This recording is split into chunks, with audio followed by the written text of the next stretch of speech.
Britishers को India से भगाने के लिए अनेक लोगों को बहुत हिम्मत दिखानी पड़ी, सेक्रीफाइस करना पड़ा और अपनी जान गंवानी पड़े।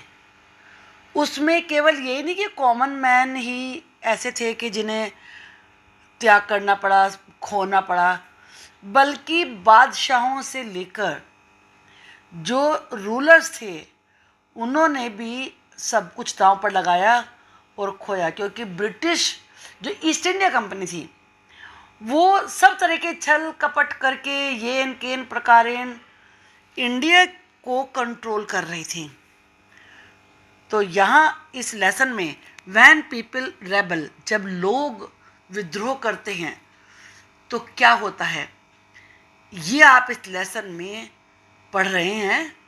और इस वीडियो में मैं फोकस कर रही हूँ एक्स्ट्रा क्वेश्चंस पर। अगर आप चैनल पर नए हैं तो चैनल को सब्सक्राइब कर लीजिए और पूरी वीडियो देखने के बाद आप मुझे कमेंट बॉक्स में लिख के बताइए कि आपको वीडियो कैसी लगी। क्वेश्चन नंबर 1, शुरू में जो क्वेश्चन नंबर 1 है इसमें MCQs हैं। The first one is the new law passed in 1850। जो 1850 में न्यू लॉ पास हुआ था, मेड, उससे क्या हुआ, कन्वर्जन इनटू क्रिश्चियनिटी ईजियर। आप ये जानते हैं कि जो ब्रिटिश मिशनरीज थी वो इंडिया में एक्टिव हो गई थी और उनका काम क्या था, अपने धर्म का प्रचार करना, यानी कि यहाँ के लोगों को क्रिश्चियन बनाना। तो जो 1850 में लॉ पास हुआ उससे लोगों को क्रिश्चियन बनाना आसान हो गया था। The revolt of 1857 began from, जो 1857 का विद्रोह था वो शुरू हुआ था किस जगह से, वो शुरू हुआ था मेरठ से। Mangal Pandey a young soldier was hang to death. Mangal Pandey जो कि एक युवा सोल्जर थे उन्हें फांसी पर लटका दिया गया। काहे के लिए, for attacking his officers in Barrackpore. Barrackpore में उन्होंने अपने ऑफिसर पर अटैक किया था। The Mughal emperor Bahadur Shah Zafar died in, जो कि लास्ट बादशाह थे इंडिया में बहादुर शाह जफर। इसके बाद ब्रिटिशर्स ने डिक्लेयर कर दिया था कि लास्ट ये हैं, इसके बाद तो इनके बच्चे बादशाह बन ही नहीं पाएंगे, उन्हें प्रिंस कहा जाएगा। और इन्हें इन पे केस चला के इन्हें जेल में डाल दिया था, आजीवन कारावास, और जेल भी रंगून की जेल में भेजा था जो कि बर्मा में है, इंडिया में नहीं थी। 4 साल वहाँ रहे और मर गए। The British regain control of the country in the year, जब 1857 की क्रांति हुई, रिवोल्ट हुआ, तो काफ़ी सारा एरिया इंडिया के पास आ गया था। लेकिन फिर दोबारा से नए लॉ बना के, नई फोर्स मंगा के ब्रिटिशर्स ने इंडिया पर कंट्रोल हासिल कर लिया। कब, 1859 में। और ये फिर इन द ब्लैंक्स है। इन द कंट्री साइड, जो देहाती इलाका था यानी कि रूरल एरिया, गांव वाला एरिया, पीजेंट्स इन जमींदार रिसेंटेड, रिसेंटेड का मतलब गुस्सा आना, किसानों में जमींदार दोनों में गुस्सा था। द हाई टैक्सेस, किस वजह से कि टैक्स बहुत ज़्यादा लगाया जा रहा है। And the rigid methods of revenue collection, वो जो रिवेन्यू, लैंड टैक्स को रिवेन्यू कहते हैं, उसको इकट्ठा करने का तरीका बहुत कठोर था। The British pass laws to stop the practice of sati, British ने लॉ पास किया किसके लिए, इंडिया में सती प्रथा को ख़त्म करने के लिए। सती प्रथा का मतलब था कि अगर किसी लेडी के हस्बैंड की डेथ हो जाए तो उसकी चिता पर लेडी को जिंदे ही जलना पड़ता था, उसे कहते थे sati. And to encourage the remarriage of the widow, widow का मतलब जिसके हस्बैंड की डेथ हो गई है, और उन्होंने ये भी लॉ बनाया कि जो विडो है, जिसके हस्बैंड की डेथ हो गई है, वो दोबारा से मैरिज कर सकती है। द रेबल्स, रेबल्स का मतलब विद्रोह करने वाले भी होता है, नाउन भी है ये वर्ड, वर्ब भी है। Rush to Delhi from Meerut and proclaimed Bahadur Shah Zafar as their leader. जो विद्रोह करने वाले थे ये वो मेरठ से, क्योंकि मेरठ में सबसे पहले शुरू हुआ था ये विद्रोह, वहाँ से दिल्ली में आए और उन्होंने अनाउंस कर लिया, घोषित कर दिया कि बहादुर शाह जफर हमारे लीडर हैं। Nana Sahib, the adopted son of the late Peshwa Bajirao. Peshwa Bajirao जो कि जिनकी डेथ हो चुकी थी, लेट उन्हीं के नाम से पहले लगाते हैं, उनके गोद लिए हुए बेटे थे Nana Saheb. Gathered armed forces, उन्होंने सेना इकट्ठी करी and expelled the British garrison from the city, और सिटी से ब्रिटिश गैरिसन को बाहर निकाल दिया। गैरिसन का मतलब समझ लीजिए, गैरिसन का मतलब होता है कि एक ऐसी जगह जब बहुत सारी फोर्सेस रख सकते हैं, आर्मी को रखने का एक मेन सेंटर, तो उनको सिटी से बाहर निकाल दिया। Tatya Tope fort a guerrilla war against the British with the support of several tribal and peasant leaders. Tatya Tope ने ब्रिटिश के साथ गुरिल्ला वॉर होता है छिपके वार करना, ये लड़ा जो ट्राइबल लोग थे उनकी और पीजेंट जो किसान थे उनके लीडर्स की हेल्प से उनके साथ मिलकर। State whether each of the following statement true और फॉल्स है। None of the Indians wanted to change existing social practices. India में से कोई भी जो मौजूदा सोशल रीति रिवाज थे समाज में, उन्हें चेंज करना नहीं चाहते थे, ये गलत है। चेंज करना चाहते थे, जैसे दहेज प्रथा था, पुनर्विवाह रीमैरिज था, कुछ लोग तो चाहते थे समाज सुधारक कि ये बदले, तो ये फॉल्स है। इन 1856 governor general Canning decided that Bahadur Shah Jafar would be the last Mughal king. 1856 में गवर्नर जनरल कैनिंग ने डिसाइड किया कि बहादुर शाह जफर आखिरी मुगल किंग होंगे। नहीं, सही है बिल्कुल। लॉर्ड कैनिंग ने ही जो जनरल थे, गवर्नर जनरल लॉर्ड कैनिंग, उन्होंने तय किया था कि ये बहादुर शाह जफर आखिरी मुगल किंग हैं, इसके बाद कोई यहाँ का किंग नहीं होगा।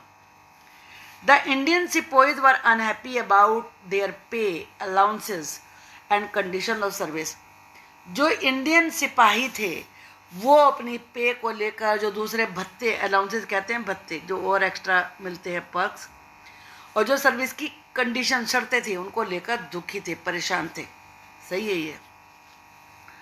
The British could not repress the revolt, repress का मतलब दबाना, जो ब्रिटिश थे वो रिवोल्ट को नहीं दबा सके। And called the rebels for negotiations, और उन्होंने रेबल्स को बातचीत के लिए बुलाया। नहीं, ऐसा नहीं था, ये फॉल्स है। दबा दिया था दोबारा से, तभी तो उन्होंने कंट्रोल कर लिया था। After the revolt of 1857 the governor general of India was given the title of admiral general. 1857 के रिवोल्ट के बाद गवर्नर जनरल को एडमिरल जनरल का टाइटल दिया गया, नहीं वायसराय का दिया गया था। अब ये मैचिंग है।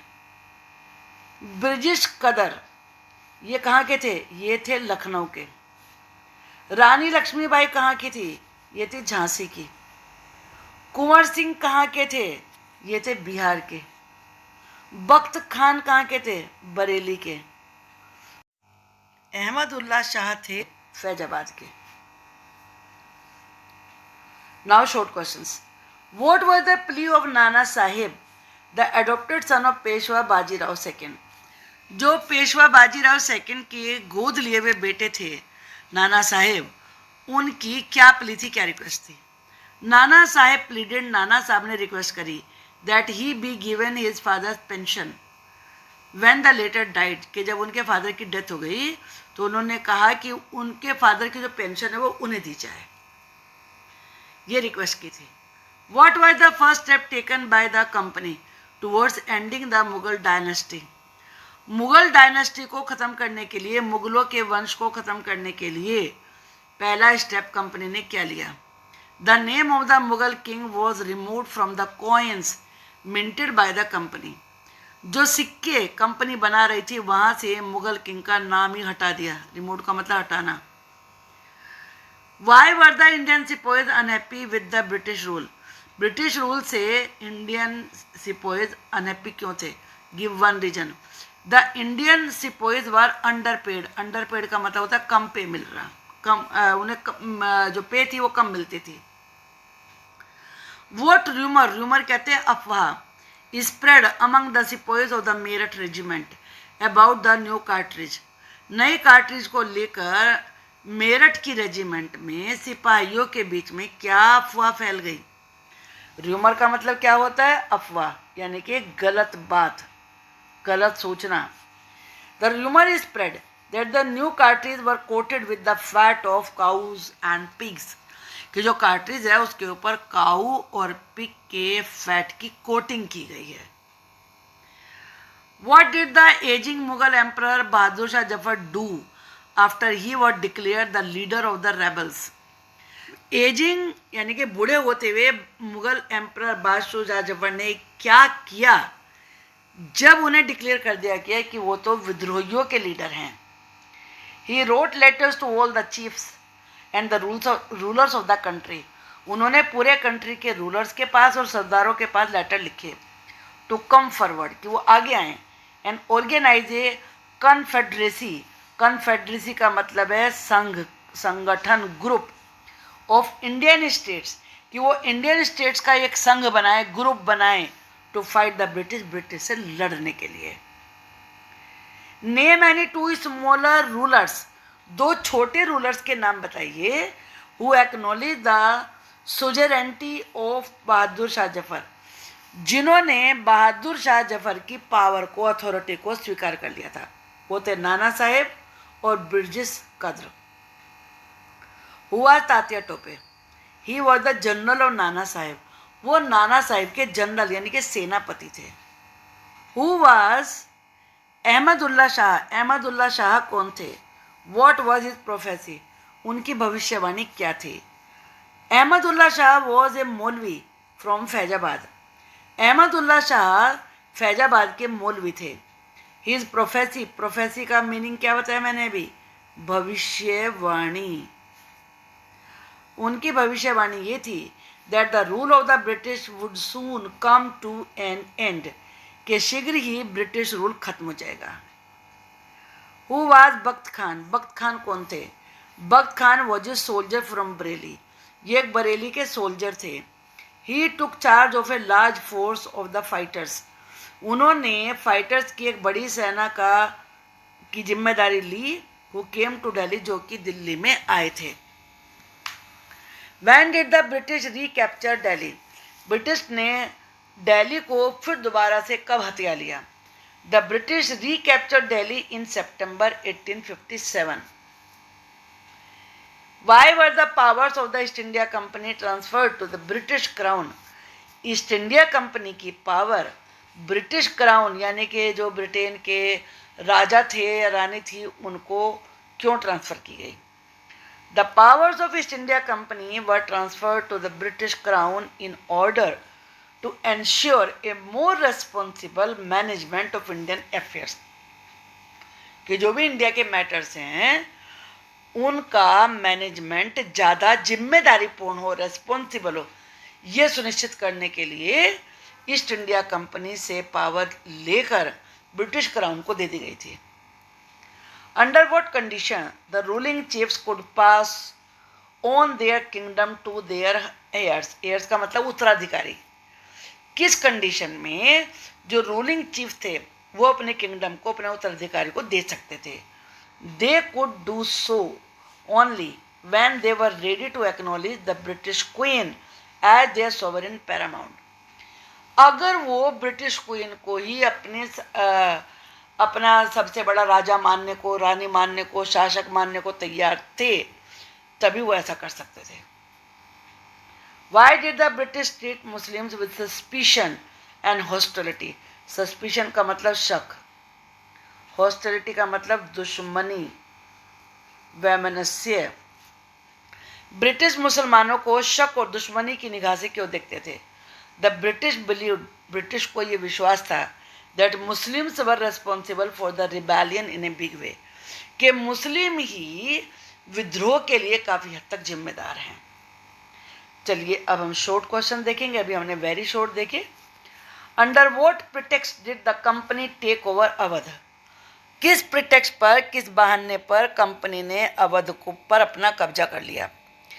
इन 1801 ए सब्सिडरी अलायंस, सब्सिडरी अलायंस का मतलब होता है सहायक संधि, अलायंस का मतलब संधि, यानी कि एक तरह का agreement, was impose on Awadh. एक सब्सिडरी अलायंस अवध के ऊपर थोप दिया गया कि एग्रीमेंट अपनी तरफ से बना लिया कि हाँ भैया हमारा एग्रीमेंट है और तुम्हें मानना ही पड़ेगा। इन 1856 इट वॉज टेकन ओवर, और 1801 में ऐसा किया, और इस अलायंस के तहत इन्होंने 1856 में अवध ले लिया अपने कब्जे में। गवर्नर जनरल डलहौजी डिक्लेयर्ड, और जो उस समय के गवर्नर जनरल डलहौजी थे उन्होंने घोषणा कर दी that the territory was being misgovern. क्या कहा उन्होंने? कि इस जगह पर शासन सही नहीं है। मिसगवर्न का मतलब ठीक से गवर्नमेंट नहीं चलाई जा रही है, शासन ठीक से नहीं किया जा रहा है। And the British rule was needed to ensure proper administration, और सही एडमिनिस्ट्रेशन के लिए ब्रिटिश रूल लागू होना चाहिए। How did the company plan to bring an end to the Mughal dynasty? Company ने क्या प्लानिंग करी मुगल डायनेस्टी को खत्म करने के लिए? Number 1, first of all the name of the Mughal king was removed from the coins minted by the company. Company जो सिक्के बना रही थी, सिक्के बनाने की मिंट होती है, उनसे मुगल किंग का नाम ही हटा दिया। नंबर 2 क्या किया? In 1849 governor general Dalhousie announce, governor general Dalhousie ने ये घोषणा करी that after the death of Bahadur Shah Zafar, कि बहादुर शाह जफर की डेथ के बाद the family of the king would be shifted out of the Red Fort. पहले सारे बादशाह रेड फोर्ट में रहते थे जो दिल्ली में है, कि उन्हें वहाँ से बाहर जाना पड़ेगा। Given another place in Delhi to live in, और रहने के लिए उन्हें दूसरी जगह दी जाएगी। In 1856 governor general Canning decided, जो गवर्नर जनरल उस समय के कैनिंग थे उन्होंने ये डिसाइड किया that Bahadur Shah Zafar would be the last Mughal king, कि बहादुर शाह जफर आखिरी मुगल किंग हो गए। अब आप सोच रहे होंगे कि उन्होंने क्यों मान लिया कि मैं आखिरी हूँ? भाई ब्रिटिश गवर्नमेंट थी, ब्रिटिश शासक थे बहुत ही पावरफुल, और जो इंडिया के राजा थे वो अलग अलग होके और आपस में एक दूसरे की काट करते थे, वो पड़ गए थे वीक। इसीलिए वो जिसको जैसा करते थे वैसा अपनी मनमर्जी चला रहे थे। अवध छीन लिया और झांसी की रानी का राज्य अपने में मिला लिया। ऐसे ही ये बहादुर शाह जफर को कह दिया भैया तुम लास्ट हो, राजा का कोई सिक्कों के ऊपर से उसकी नाम ही हटा दिया। एंड आफ्टर हिज डेथ, उनकी डेथ के बाद हिज डिसेंडेंट, जो उनके आने वाली पीढ़ियां थी, would be known as princes, उन्हें प्रिंस कहा जाएगा। Why were the Indian sepoys in the service of the company discontented? Discontented का मतलब है असंतुष्ट, नॉट सेटिस्फाइड, कि जो इंडियन सिपोइज कंपनी की सेवा में थे वो असंतुष्ट क्यों थे? Give sufficient reasons.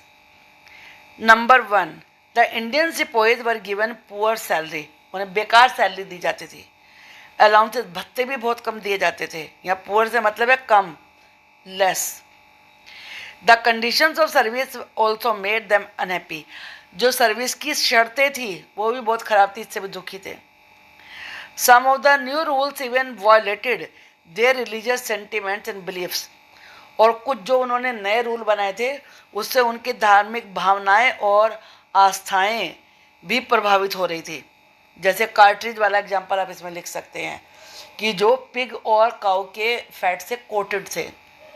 Those were the days, वो दिन थे when many people in the country believe, बहुत सारे लोग कंट्री में ये विश्वास रखते थे that if they cross the sea, अगर वो समुद्र पार करके कहीं बाहर गए, they would lose their religion, उनका धर्म भ्रष्ट हो जाएगा और जाति भी।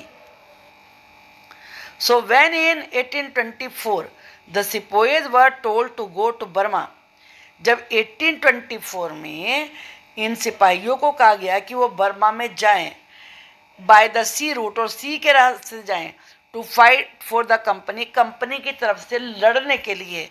दे refuse to follow this order, उन्होंने इस ऑर्डर को फॉलो करने से मना कर दिया, रिफ्यूज कर दिया। नेक्स्ट क्या है, as a result they were given severe punishment, और इसकी वजह से उन्हें कठोर दंड दिया गया। व्हाट इज मोर, और से बढ़कर क्या, इन 1856 the company pass a new law, company ने एक और नया कानून पास कर दिया, विच स्टेटेड, जिसमें कहा गया था दैट एवरी न्यू पर्सन, कि हर कोई नया व्यक्ति who took up employment in the companies army, जो भी कंपनी की आर्मी में सेवा करेगा, सर्विस करेगा, had to agree to serve overseas if required, उन्हें ये एग्री करना पड़ेगा कि वो ओवरसी का मतलब सी पार करके उन्हें जाके सेवा करनी पड़ेगी अगर जरूरत हुई तो। Question number 4, what reforms, reforms का मतलब होता है सुधार, did the British introduce in the Indian society, Indian society में ब्रिटिश क्या सुधार लेके आए। How did the people of India respond to them, और इंडिया के लोगों की प्रतिक्रिया क्या थी। Number 1, they pass laws to stop the practice of sati, sati प्रथा खत्म करने के लिए लॉ पास किया। एंड टू एंकरेज, एंकरेज का मतलब होता है बढ़ावा देना, प्रोत्साहित करना, द री मैरिज ऑफ विडोज, जो विडो हो जाती है, जिनके हस्बैंड की डेथ हो जाती है, उनकी री मैरिज, पुनर्विवाह को प्रोत्साहित करने के लिए लॉ बनाया। दे प्रमोटेड इंग्लिश लैंग्वेज एजुकेशन, आज जो आप अंग्रेजी पढ़ रहे हैं ये उसी समय की देन है। उन्होंने जो इंडिया की लैंग्वेजेस थी उनको तो डिस्करेज कर दिया, ख़त्म कर दिया, और इंग्लिश लैंग्वेज के पढ़ने को बढ़ावा दिया। इन 1850 the company pass a new law, company ने एक नया लॉ पास किया, that made the conversion, conversion का मतलब एक धर्म छोड़ के दूसरे धर्म को अपनाना, टू क्रिश्चियनिटी ईजियर, जिसकी वजह से क्रिश्चियनिटी में ईसाई बन जाना, यानी कि क्रिश्चियन बन जाना, ये आसान बन गया। Many Indian began to feel, बहुत सारे इंडियन ये फील करने लगे, that the British were destroying the religion, कि ब्रिटिश उनके धर्म को, रिलीजन का मतलब क्या होता है, धर्म को नष्ट कर रहे हैं, द सोशल कंडीशन, उनके सामाजिक रीति रिवाज को, and the traditional way of life, और जो उनका पुराना जीवन का तरीका उसे भी बदल रहे हैं। But at the same time, लेकिन इसी समय, देर वर अदर इंडियंस, कुछ इंडियन ऐसे भी थे वो readily accepted the reforms introduce by the British, कि ब्रिटिश ने जो भी चेंजेस लाए उन्हें स्वीकार कर लिया, जैसे सती प्रथा का था, री मैरिज का था। In fact they wanted to change existing social practice, जो उस समय बहुत सारी सामाजिक प्रथाएं थी वो उन्हें बदलना चाहते थे। Why did the chiefs and rulers support the Mughal emperor Bahadur Shah Zafar in the revolt? सरदारों ने और जो रूलर थे उन्होंने मुगल एम्पर बहादुर शाह जफर को विद्रोह में सपोर्ट क्यों किया। The Mughal dynasty had ruled over a large part of the country, Mughal dynasty का शासन कंट्री के बड़े हिस्से में था। Most smaller rulers and chieftains control different territories on behalf of the Mughal ruler, Mughal ruler की ओर से बहुत सारे छोटे छोटे शासक और सरदार अलग अलग एरिया में रूल कर रहे थे, कंट्रोल कर रहे थे। Threatened by the expansion of the British rule, इस बात से डरकर कि अब ब्रिटिश रूल बढ़ेगा और ज़्यादा। मैनी ऑफ देम फेल्ट, बहुत सारों ने अनुभव किया that if the Mughal emperor could rule again, कि अगर फिर दोबारा से मुगल एम्प्रर का शासन आ जाए, they too would be able to rule their own territories once more, कि वो एक बार फिर अपनी टेरिटरी में, अपने किंगडम में, अपने राज्य में राज कर सकेंगे, under the Mughal authority, Mughal power के under. How did the British try to win back the loyalty of the people after they recapture Delhi, loyalty का मतलब वफादारी, कि ब्रिटिश ने अब क्या किया जब उन्होंने दिल्ली को दोबारा से हथिया लिया, कि लोगों का विश्वास जीत सकें, इसके लिए क्या किया। The British announce rewards for loyal land holders, जो वफादार लैंड होल्डर्स थे, जमींदार थे, उनके लिए रिवॉर्ड की घोषणा करी by allowing them to continue to enjoy traditional rights over their lands. कैसे कि जो भी उनकी लैंड है वो उस पर अपने अधिकार रखेंगे। दोज हु हैड रेबल्ड, जिन्होंने विद्रोह किया था, वर टोल्ड, उन्हें कहा गया, if they submitted to the British, कि अगर वो ब्रिटिशर्स के सामने झुक जाएं, and if they had not killed any white people, और उन्होंने किसी भी सफ़ेद लोगों को, गोरे लोगों को नहीं मारा है, इनके अंग्रेजों को नहीं मारा है, दे वुड रिमेन सेफ, वो सुरक्षित रहेंगे, and the rights and claim to land would not be denied, उनके अधिकार सुरक्षित रहेंगे और जो उनका अपनी ज़मीन पर अधिकार है वो उनसे नहीं छीना जाएगा, उससे वंचित नहीं किया जाएगा। डिनाइड का मतलब होता है वंचित करना, किसी को किसी चीज़ से हटाना। आई होप कि आपको ये क्वेश्चन समझ में आ गए होंगे।